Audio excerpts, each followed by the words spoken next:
Boa tarde pessoal. Vamos iniciar aqui a nossa live de hoje, né, com um bate-papo sobre telesaúde. Ela está no encontro aí, aguardando a doutora Andréa entrar no nosso bate-papo. E vamos aguardando aqui. A doutora Andréa já está na tela aqui, já vou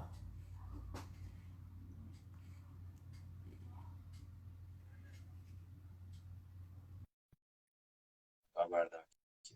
Ver se o áudio tá bom. A gente precisa melhorar a conexão. O que a gente precisa fazer? Olá, me Tudo ouvindo? bem? Tudo e Tudo você? jóia? Tudo bem também. Tá me Então, ouvindo bem aí? Você tá me ouvindo Tá? também? En- Também, ouvindo bem. Então tá bom. É, Aguardar mais um minutinho aí, o hum, pessoal entrar, né? isso, E aí a gente dá início ao nosso bate-papo aqui, exatamente. né? E boa tarde, doutora Ana. Doutora Ana, OAB do Butantã, Patrícia Suanes, também do OAB do Butantã. Bem,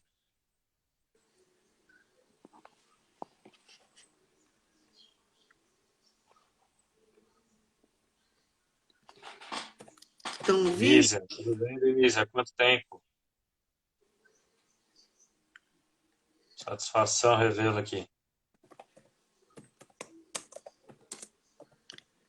Um minutinho. Pronto. Ah, bom, gente, acho que antes de qualquer coisa, né? Vamos. A Janaína entrou aí também. Tudo Também, bem, Janaína? Jana. A gente vai bater esse papo aí sobre a telesaúde, né? Sem a pretensão de esgotar tudo, porque é um tema bastante discutido agora com o Covid-19 e ainda por cima com diversas regulamentações que a gente vai abordar algumas delas aqui, né? Isso. Penso que vai ser um papo bastante produtivo aí. O tom da voz não está muito bom ainda, estou me recuperando também, acho que alguns já sabem, mas eu estou com Covid, então é um troço que mói a gente, é um bicho sem vergonha mesmo. Então eu peço um pouco de paciência também, porque está um pouco devagar aqui. Principalmente hoje teve uma recaída, mas vamos em frente, sem Ah, desanimar, né?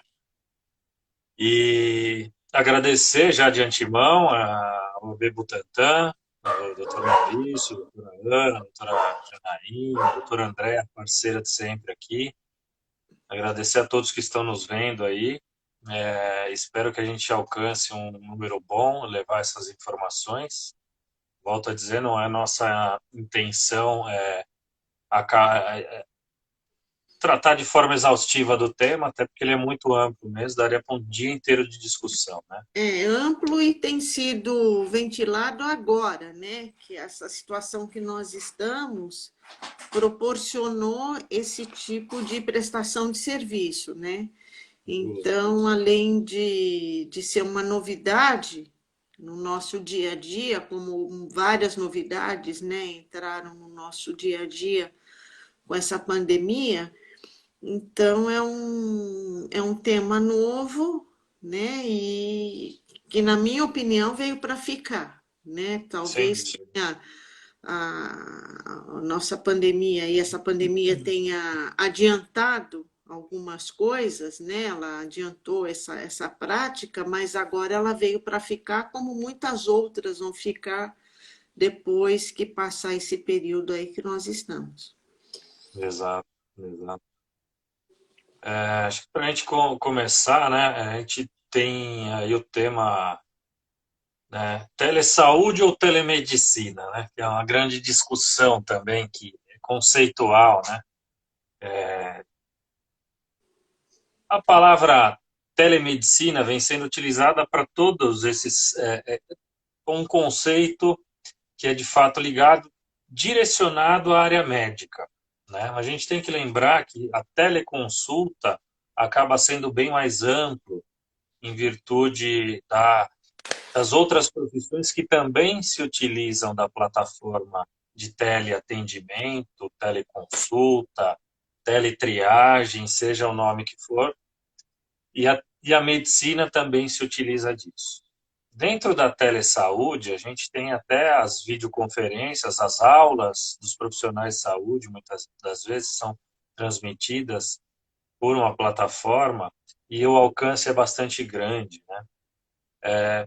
A gente dá um contexto muito rápido aqui. Nos anos 90 começou a se utilizar bastante a plataforma de transmissão ou de opinião através de vídeo e inicialmente até com transmissão de eletrocardiogramas, né? Era feito o eletrocardiograma em uma localidade e passava para um outro lugar, portanto, para o médico avaliar e até mesmo laudar.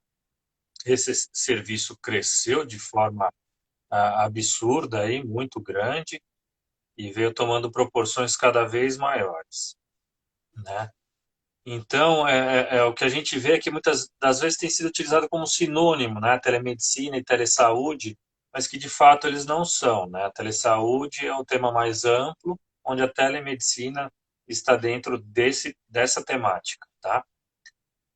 A telemedicina, portanto, é um braço da telesaúde e que nos leva a crer que, como a André já colocou para a gente, veio para ficar, né?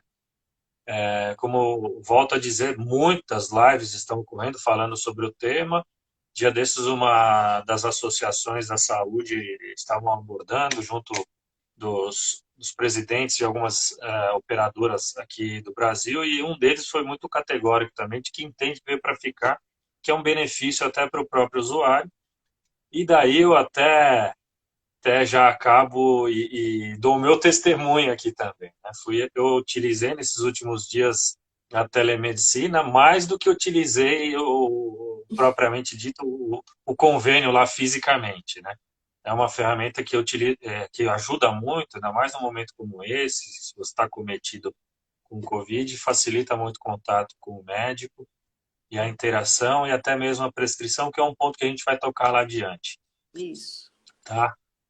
E, e aí eu deixo mais um questionamento aqui também, né, que a gente vai tocar no assunto, né, André? Mas os atores da telesaúde, né, eles são diversos, né? E aí vem desde o SUS, que a gente vê muito forte isso ocorrendo, como eu já expus aqui, que é a questão desse envio de um exame para um outro médico laudar, ou até a troca de experiências, a interconsulta médico ponto a ponto, né? O SUS utiliza bastante. A questão dos home cares também utilizam e bastante, porque fica um profissional, via de regra, na casa do paciente. Esse profissional precisa de um apoio, né? E daí vem algumas regulamentações, a gente vai bater nessa tecla um pouquinho adiante, bastante firme até. Vieram só com o evento do Covid. São coisas que já vinham sendo discutidas dentro do mundo do direito médico e da área médica, mas com muitos entraves ainda por órgãos de classe. A gente vai debater e vai mostrar para todos que estão nos vendo aí de quando que é a regulamentação da telemedicina, principalmente, que é o grande mote, e como que ela vem sendo utilizada, né? Clínicas, hospitais já utilizavam, as clínicas agora estão utilizando bastante essa modalidade também, em virtude da queda da receita que tiveram, por conta da diminuição da demanda espontânea, ou até mesmo de agendamentos ambulatoriais, né? De forma que a gente garante que a assistência privada vai utilizar, tem utilizado e a tendência é crescer. Ressalto ainda que as operadoras grandes têm uma facilidade de colocar esse serviço em pé. Já as pequenas, né, têm uma certa dificuldade por conta do parque tecnológico que é necessário para se instalar um serviço de telesaúde, tá? Os serviços de apoio, diagnóstico e terapia já utilizavam isso, tem resoluções específicas, a gente vai abordar elas adiante. tem muita health tech já utilizando essas plataformas, fomentando o uso disso, né? Farmácias passaram a utilizar também essas plataformas, já utilizavam de alguma forma, no sentido de busca de receitas e receituários e daí por diante, na forma de angariar cliente para os seus negócios, e agora teve um olhar diferente para tudo isso, né? A indústria farmacêutica, por óbvio, utiliza até dentro da área de pesquisa clínica, né?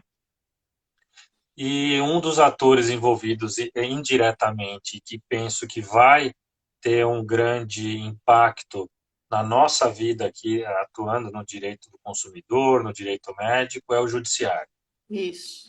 Né? Eu penso que algum ponto haverá de discussão, é complicado para o médico também fazer o atendimento exclusivamente pela teleconsulta, né? Pelo teleatendimento, de modo que ele não pode apalpar, fazer uma anamnese adequada, auscultar, apalpar, percutir, são atos simples ali do exame físico, e ele não tem como conseguir fazer isso, tá? Nesse momento, né? E então é uma coisa que pode ocorrer discussões adiante, tá certo? Vamos tocando o barco, que a gente tem muita coisa para falar, né? Isso, A gente, isso. E pegando esse gancho desse histórico que você falou, não há uma legislação própria, né, a respeito da telemedicina, e ela vem, inclusive, prevista numa resolução do Conselho Federal de Medicina, que é de 2018.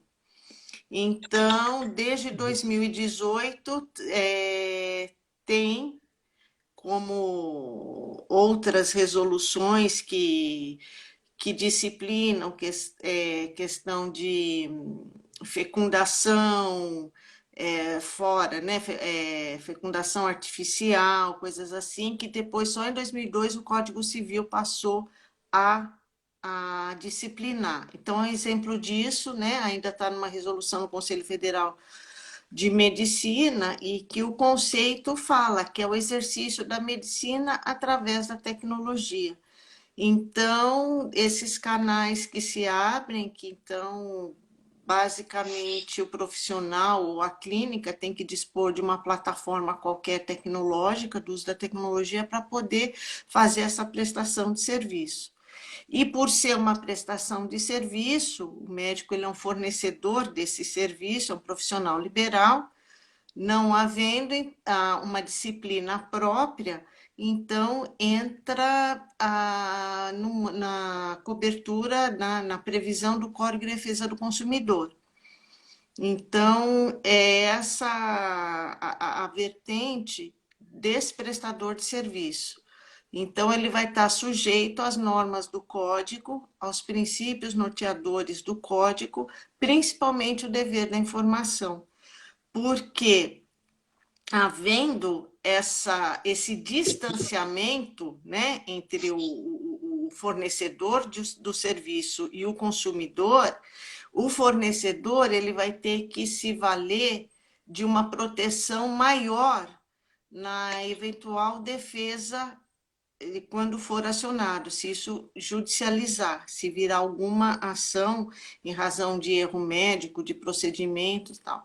Inclusive, nessa resolução, é, ela é mediada, né, por tecnologia, e ela subtende no artigo 4º a premissa de algum contato presencial, ou seja,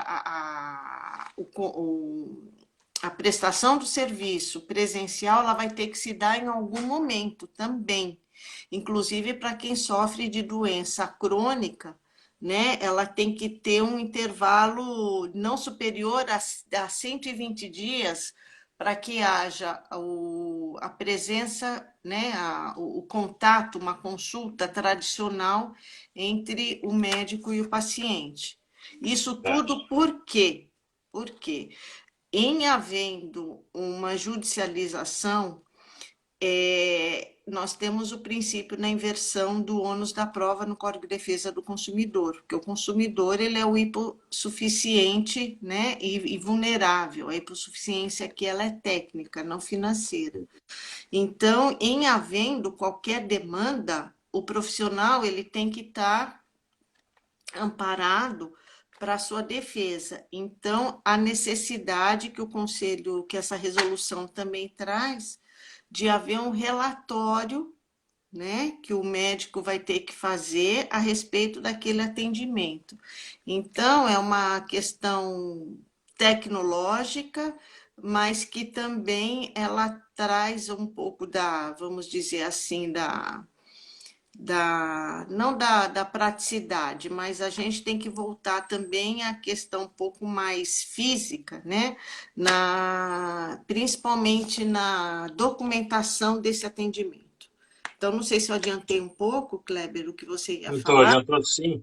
Só uma questão, essa resolução de 2018, ela entrou em vigor, salvo engano, no dia 6 de fevereiro de 2018 e no dia 22 ela foi revogada. Ah, Então tá. voltou a valer a resolução de 2002. Ah, tá bom. Houve Então, tá. muita crítica, eu vou me adiantar um pouquinho aqui também, só para a gente, quem está nos vendo aí, entrar nesse plano que a gente está falando. Houve muita crítica de alguns órgãos da classe médica, aí, algumas categorias, enfim, reclamaram bastante sobre a resolução. Eles, portanto, revogaram e colocaram ela em discussão. Só que veio a pandemia e tudo se adiantou, né? E, O que eu vejo, né? Atuei numa startup da saúde aí por quase 3 anos e era uma tentativa bastante grande. Hoje eles atuam dentro da telemedicina e de se colocar isso em pé. No entanto, havia um entrave dentro do próprio Conselho de Medicina, no sentido de, isso não pode, tem que tal regra, tal plataforma, e daí por diante. Nunca no sentido de fomentar a coisa de uma forma segura, não há dúvida, porque a segurança que eles estão procurando é para o profissional médico e para o paciente também, né? O paciente tem que saber que ele está buscando um médico, aquele médico de fato tem registro, ele está apto para atender dentro daquela plataforma, todas essas questões que também envolvem o direito do consumidor e o direito do paciente, principalmente o direito à saúde dele, que está protegido pela isso. Constituição, né? Então, o médico, né, alguns princípios precisam ser observados dentro dessa relação da telesaúde. Um deles, e o primordial, é essa relação médico-paciente ou profissional e paciente. Tem que ser muito bem esclarecido como vai ser feito esse atendimento. Aí vem a questão do termo de consentimento. Eu sou um Isso. defensor que, para cada atendimento, o sujeito tem que declarar que ele entende aquilo, né?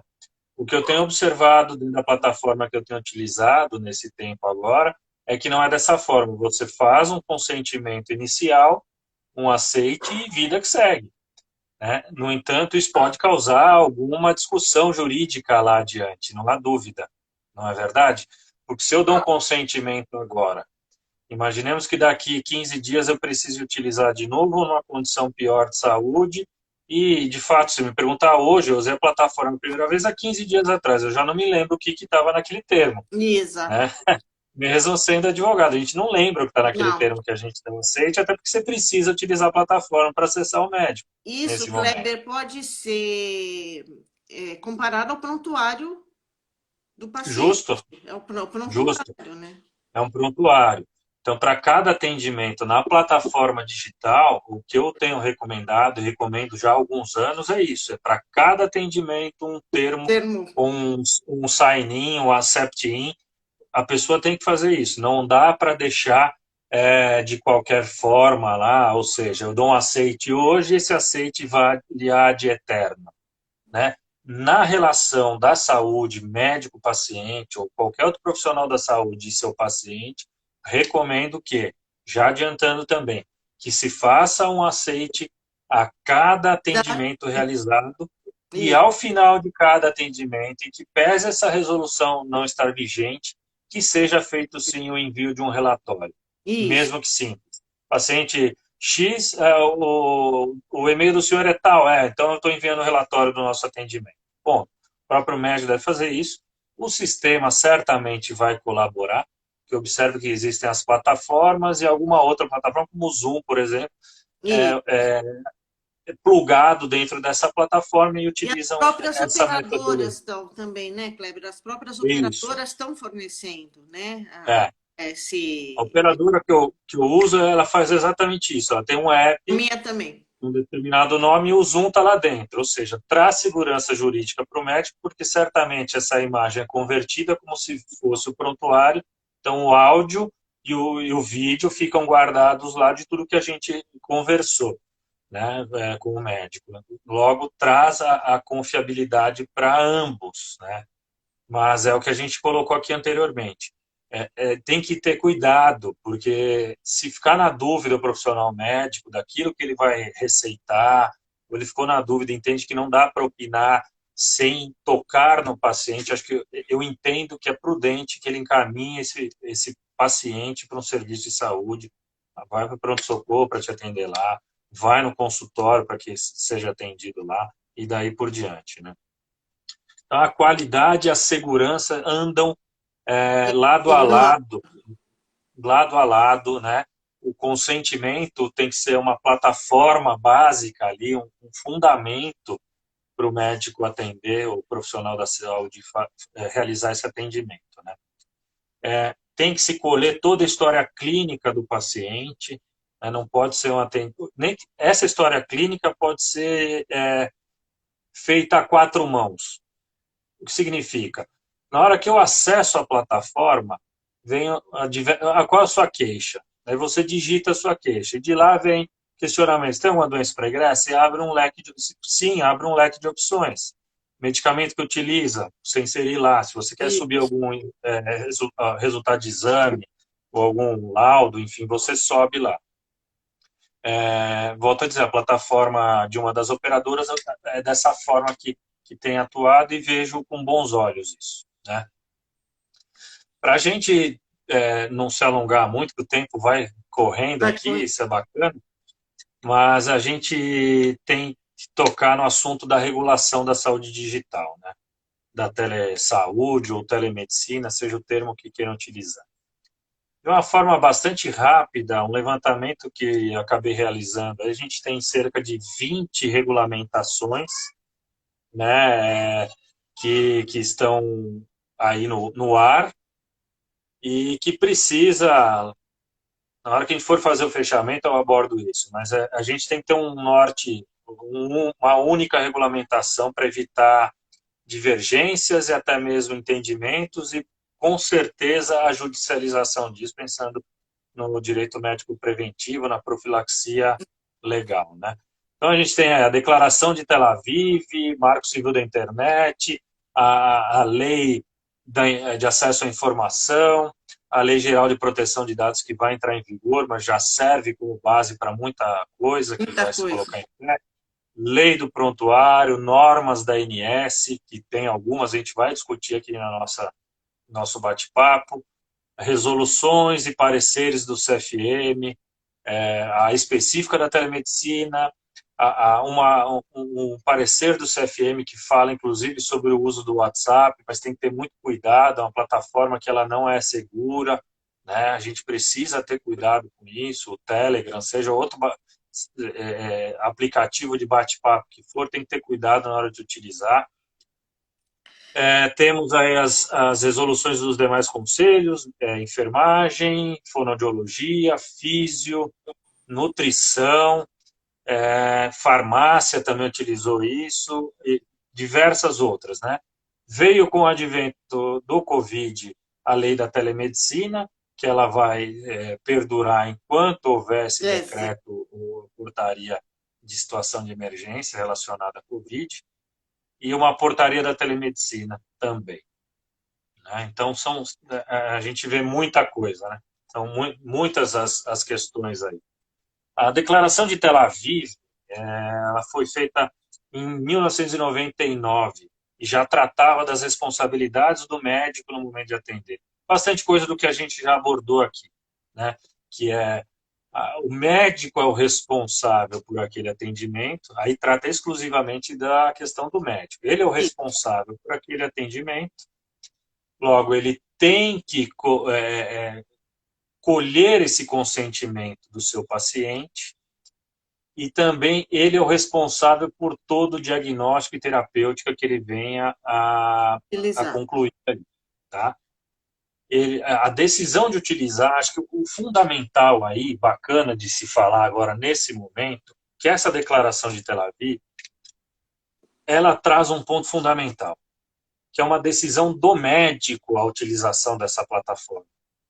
Ou seja, né, nós temos um professor da USP, Dr. Schau, que ele é o papa da telemedicina aqui no Brasil, e ele deixa isso sempre muito claro, que a telemedicina é mais uma modalidade de atendimento. Ou seja, se o médico E, entender que ele deve atender por telemedicina, ele vai atender. Né?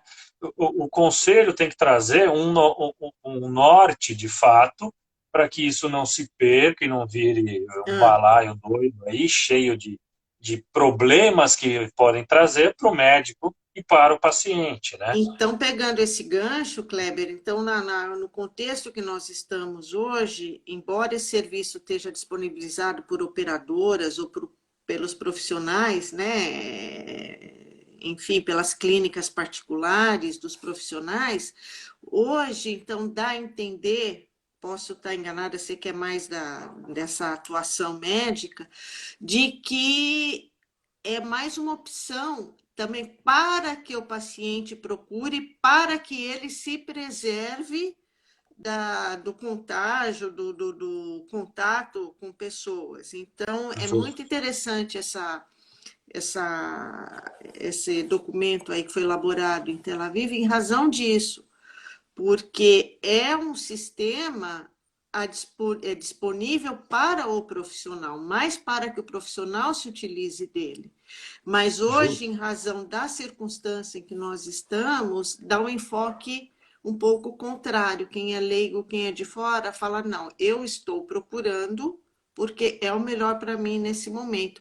Por isso que na segunda fase que nós vamos estar, né?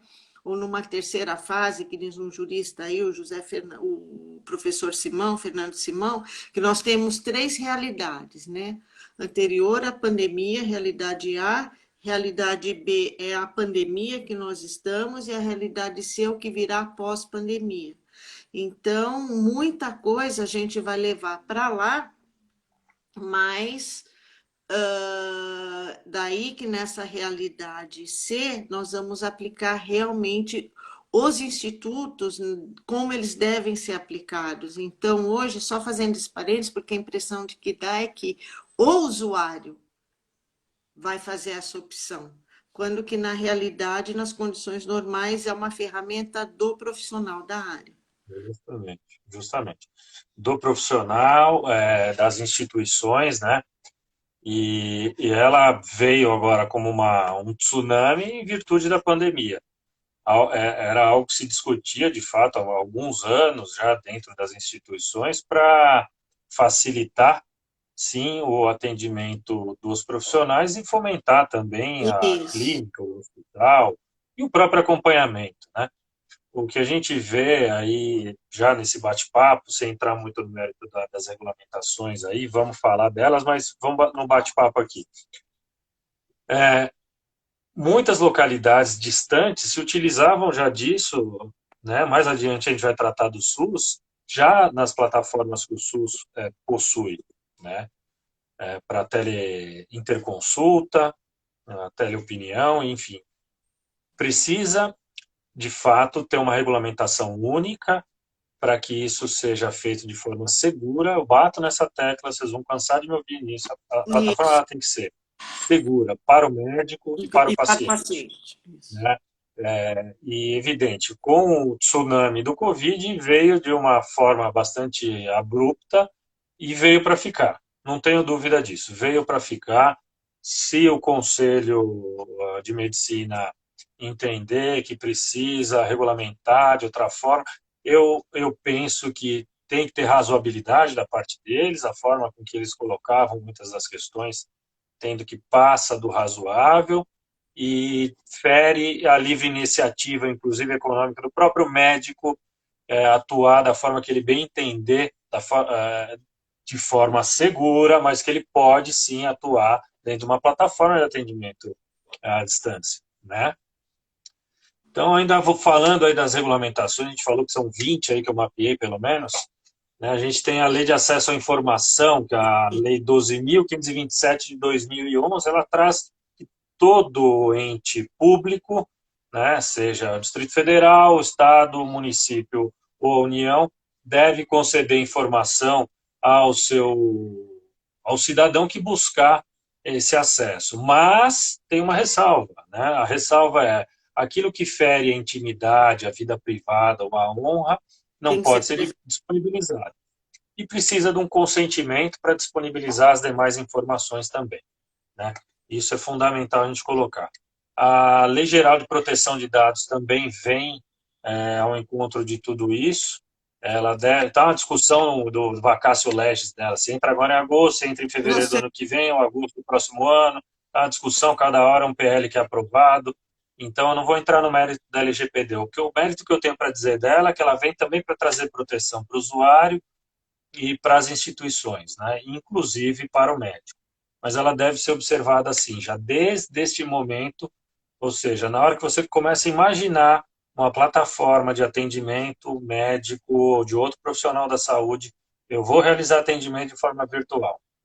Vai ser síncrono, ou seja, vai ser ao vivo, eu vou falar olho no olho, mesmo que seja pela tela, mas eu preciso que seja de forma segura, com as informações que ali são colhidas, não haja vazamento, e se houver um vazamento, o que eu tenho que fazer, né? É basicamente, de forma muito rápida, aqui falando de LGPD, a gente pode até bater um papo, mas tem os colegas lá da Comissão de Direito Digital que fazem um trabalho brilhante, que podem bater esse papo aí.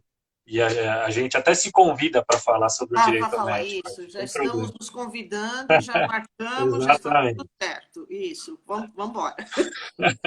Vida que segue. A É, lei do prontuário eletrônico, a lei de 2018 também, a 13.787, ela vem para regulamentar justamente o que havia dentro de resoluções no Conselho de Medicina, o de Fono, de Enfermagem, cada um dava um pitaco acerca do prontuário, como devia ser esse prontuário eletrônico, e a lei vem, coloca um martelo, bate um martelo em cima disso tudo, deixando isso bastante claro. Ou seja, pode-se utilizar um prontuário eletrônico ou digitalizado, né? Tem que ser mantidas as informações físicas pelo menos por 20 anos do último registro, isso. né? E a plataforma digital ela tem essa possibilidade, né, de ser ad eterno, né? Isso. Desde que desde que seja feito de fato o arquivamento eletrônico de forma Né? segura, Pura. segura, né? Existe. Segura. E aí eu vejo um ponto que sempre tem discussão, né, na questão do consumidor, né? No momento de pedir o prontuário dele para levar para um outro médico avaliar, ou até mesmo nas questões de judicialização.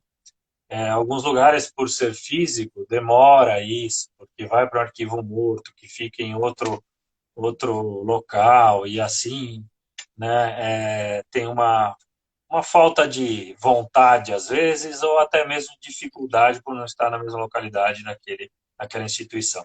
Já o prontuário eletrônico, dentro dos padrões de segurança, ele Estão traz essa facilidade para todos, a né? Em qualquer 4 cliques lá, se localiza, se envia a cópia para o cliente, seguindo algumas regras, não é o mote da nossa discussão, mas tem que seguir regras também para disponibilizar o prontuário. Até porque, Kleber, o prontuário ele é do paciente, né? Então Justamente. ele tem que ser disponibilizado sempre que solicitado, né? É, Então, o, é a um documento clínica, o dele, profissional, é documento do um fiel paciente. depositário. É um fiel Exatamente, depositário. É exatamente. sempre essa forma que eu defino para todos. Pô, mas ali tem, sim, tem informações que você inseriu lá enquanto profissional da saúde, mas que se relacionam e são do paciente, não são suas, né? A Exatamente. conduta, a tua impressão é tua, mas é sobre o paciente, é o direito inalienável dele, né? Aí tem a ANS também, que emana algumas regras, né? É importante a gente dizer que todas essas questões que a gente colocou até agora aqui, né?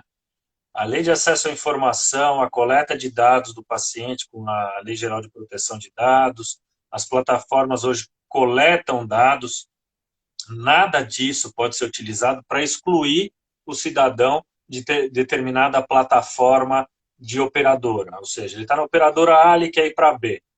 As operadoras, dentro da interoperabilidade que elas existem de troca de informação em sistema de saúde, elas não podem trocar informação, como, por exemplo, o sujeito tem pertence, o cara causa sinistro demais para a operadora. Isso não pode existir. Tá? Não. Tem uma súmula normativa da ANS, a 27 de 2015, proíbe essa prática nos planos individuais, nos coletivos, nos empresariais, e se caso ocorra um episódio desse, ou para cada episódio, uma multa de R$ 50.000. Né? Lembrando que talvez para as operadoras isso seja um valor de fato irrisório, mas é uma forma de tentar coibir qualquer É prática inibitório, dessa um natureza. caráter inibitório. Agora, com a pandemia, a ANS emitiu algumas normas técnicas, eu trago aqui notas técnicas, duas para a gente bater aqui rapidinho, bate-pronto. A 7, que ela estabelece que o atendimento realizado pelo meio eletrônico, ele, para fins de pagamento, vai ser igual ao atendimento quando realizado fisicamente, lá o presencial, né? E enquanto durar a Covid, a, o operador, a operadora com o seu prestador devem formalizar um contrato, nem que seja até por mera troca de e-mail ali, por exemplo, dizendo o que o médico, o doutor José vai atender a cardiologia, vai fazer exame de eletro, vai fazer mais alguma outra coisa ali, entendeu? Tem que deixar delimitado o escopo da atuação do médico. É muito importante isso, inclusive para a proteção e até mesmo para o médico receber isso da operadora. Né? E pelo lado da operadora, é importante que ela tenha isso na base dela, para quê?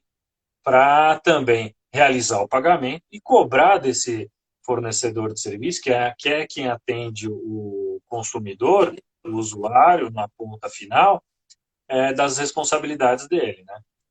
E aí eu vejo que é mais uma questão que pode ser debatida dentro das salas de direito do consumidor aí, André. Isso. Né? Isso, Porque, porque o paciente também, como tomador do serviço, né, o consumidor, ele também tem os deveres e as obrigações dele, né?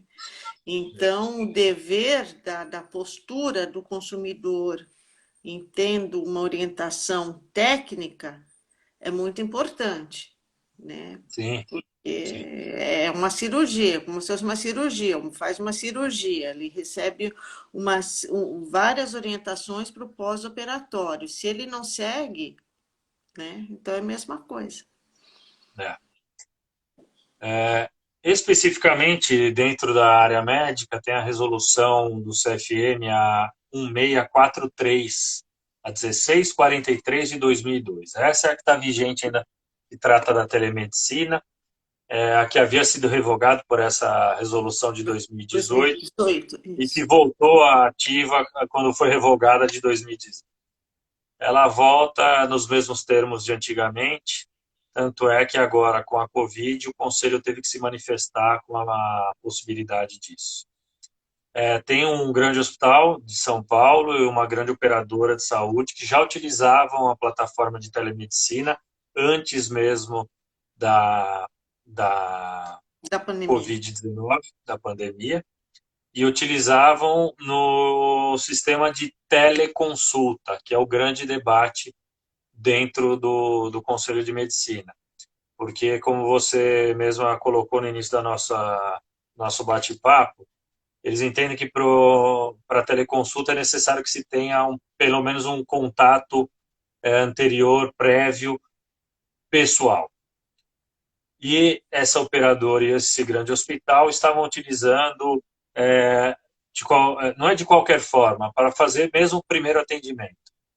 Eu sou partidário dessa posição, eu entendo Também. que é uma escolha do consumidor, é uma escolha do profissional e é uma escolha da instituição.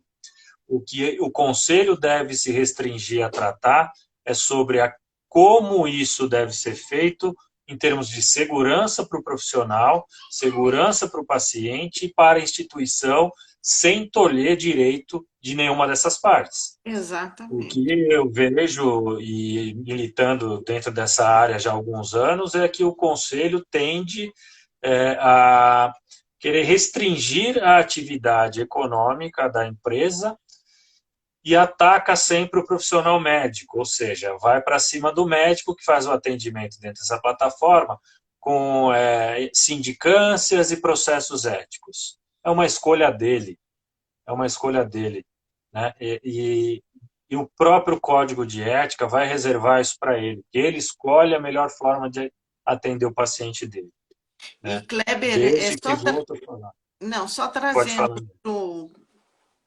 para o mundo prático, né? Até tirando um pouco do o nosso lado mais jurídico. Em algum momento, até por uma praticidade, uma coisa para mim que é lógica, em algum momento tem que ter um contato pessoal entre o médico Sim, e o paciente. Principalmente porque, pelo que eu vi, até pela própria de 2018, a resolução de 2018 que foi revogada, se é tratamento de doença crônica. Eu não vejo, sou advogada, não sou médica, não sou enfermeira, mas eu não vejo como isso perdurar sempre num tratamento de doença crônica ou até num momento de uma emergência que precisa ver o que está acontecendo. Então, é nesse momento que nós devemos ficar atentos, tanto o profissional se resguardar, quanto o próprio consumidor também se resguardar na conduta da boa-fé, porque está havendo uma isso, contratação aí, né? Está tendo um isso. contrato mesmo que feito de forma remota, é um contrato que está sendo feito. Então, as partes têm a boa-fé para agir.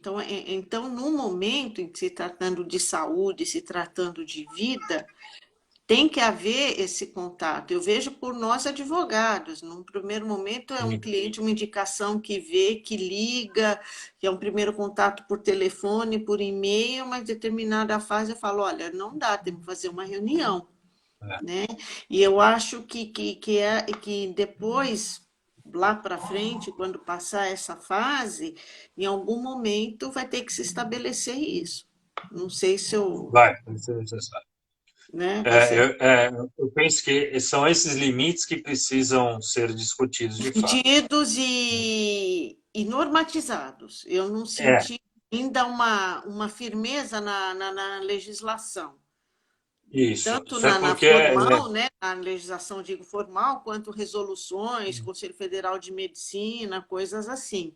Eu não vi nada desculpa o muito claro. trocadilho, mas no meio dessa pandemia virou um pandemônio de Então, regulamentações, né? Para todos os lados, todas as áreas do direito foram impactadas, e né? tudo é desculpa, E, né? E virou uma e desculpa tudo é para tudo. desculpa E também, quando na para realidade não tudo. é isso. Né? A gente tem que É, preservar a base dos negócios, a base dos contratos, né? E saindo um pouquinho do tema, isso está levando muito às conciliações, mediações, caso a caso. Bom, mas isso é. é para um outro Outro momento. bate-papo. Voltando lá para as regulamentações, então. O parecer de 2016 do CFM, o número 50, ele autorizou a utilização do WhatsApp para troca de mensagens entre o paciente e o médico, desde que isso ficasse restrito e que tivesse existido um atendimento anterior. Lógico, você não vai ter o atendimento do médico por uma teleconsulta. Hoje, entrar num site X lá, teleconsulta, um clico, não, bate-papo pelo WhatsApp. Não traz segurança nem para o paciente, muito menos para o médico numa eventual judicialização disso. Né? Então, ele traz algumas regras, essa resolução, é a 50 de 2016, mas a deixar claro que é possível se utilizar. Tive algumas consultas assim, eu posso utilizar isso como uma regra para minhas teleconsultas? Não faça isso, né?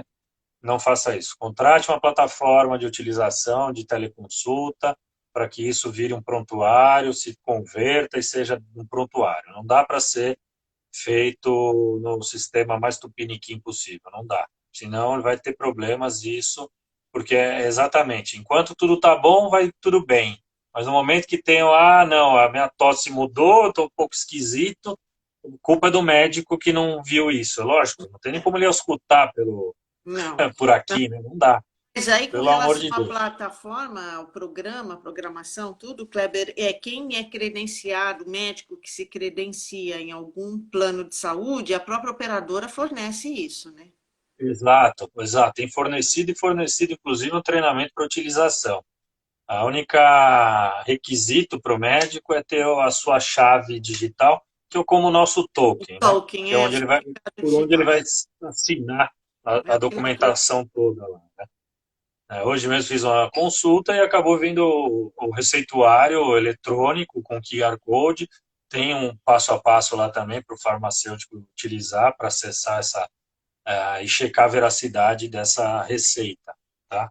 Então a gente tem muita coisa aí pingando, o código de ética médica, resolução 2217 de 2018 também. Ele trata que não é permitido a prescrição e tratamento, procedimento sem exame direto do paciente.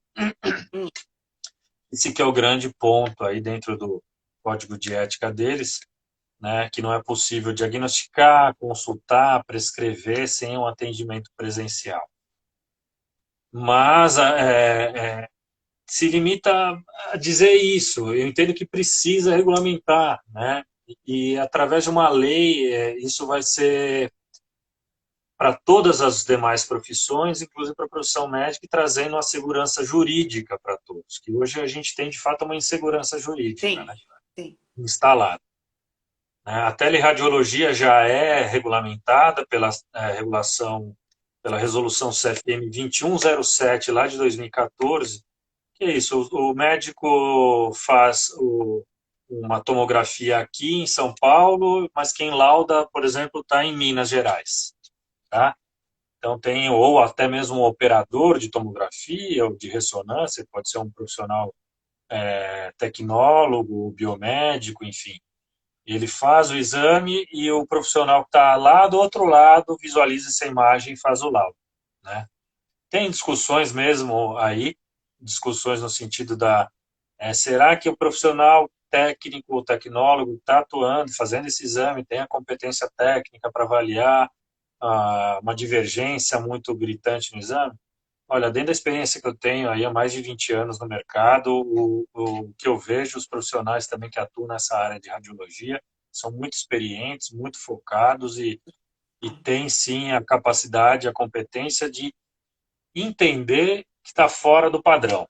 Não significa que ele vai dar o diagnóstico, mas ele entende que está fora do padrão e logo ele tem, digamos, uma hotline lá para ligar direto para esse médico e falar: ó, doutor, estou com um paciente na mesa aqui fazendo o exame X e vejo que tem alguma coisa diferente. Quer dar uma olhada nessa imagem já, para a gente chegar a um caso, né? E até mesmo encaminhar esse paciente para um serviço de alta complexidade, que via de regra precisa quando se identifica uma imagem diferente.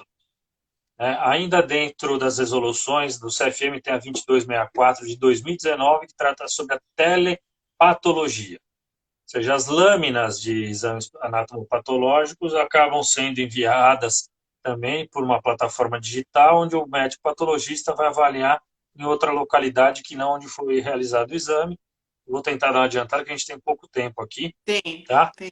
A 2227 de 2018 foi a que entrou em vigor exatamente no dia 6/2 e saiu no dia 22/2. E precisa, de fato, ser discutida de forma mais contundente dentro da comunidade médica, científica, mas precisamos de uma regulamentação para tratar disso de forma eficiente. Só um instantinho, por gentileza. Outros conselhos se manifestaram, principalmente agora. O de enfermagem tem uma resolução, a 634/2020, que trata de como deve ser feito atendimento à distância.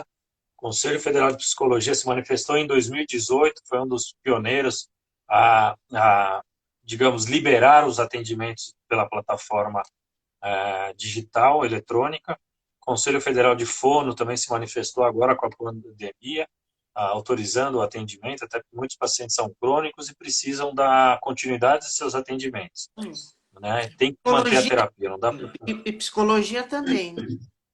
Acho que acredito em Isso, psicologia também, porque exato.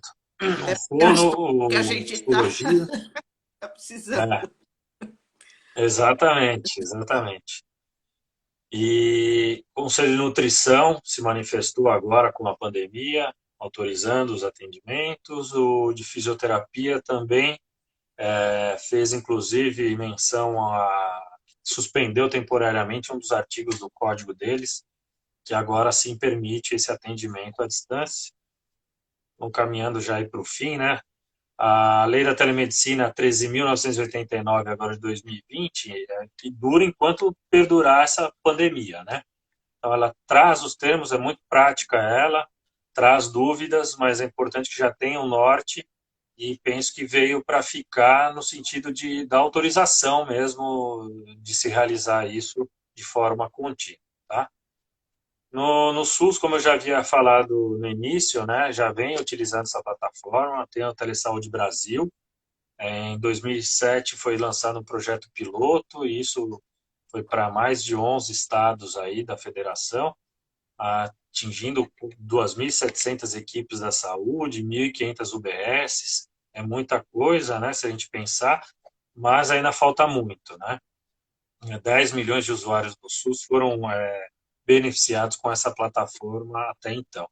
Eu entendo que é pouco, se a gente pensar no universo do SUS, né? São 48 milhões, um pouco menos, atendidos pelo sistema suplementar, então a gente tem um mundaréu de gente aí que precisa se beneficiar disso.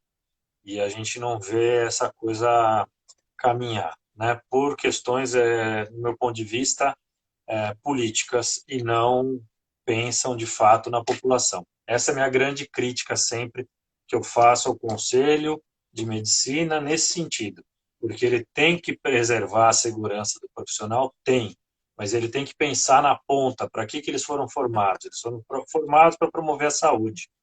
E promover a saúde é levar a saúde a quem está lá em São Gabriel da Cachoeira, por exemplo, esquina com a Bolívia lá. Isso. Né? Como é que esse cara vai ser atendido se não mal tem médico lá? Lembro quando eu me formei lá em 2001, fui recrutado para ir para lá, e eu falei, não, eu não vou também.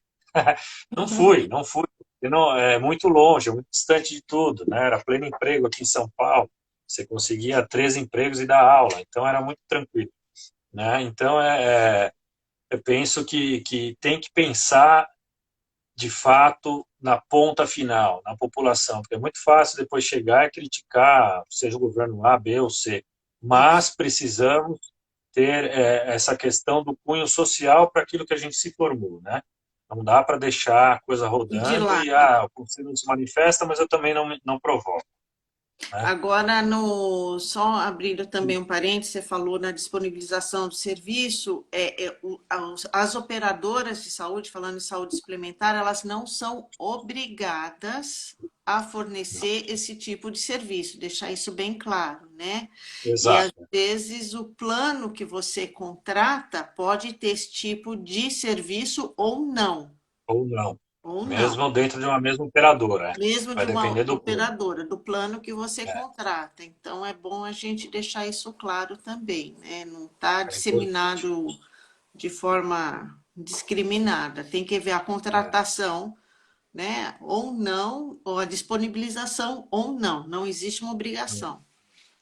Não existe obrigação ainda, e essa também é uma discussão das associações da saúde suplementar, junto da ANS, porque é o que leva a crer que, com o término da pandemia, ou com ela se estendendo, até porque a gente não tem Não informação sabe? fidedigna de quando vai acabar, né? Como é que vai ser essa regulamentação a posteriori, de modo que as operadoras pequenas, será que vão conseguir ter uma plataforma para os seus usuários? Vão precisar se aliar a uma operadora maior? Enfim, são discussões que envolvem, inclusive, incremento de parque tecnológico e financeiro.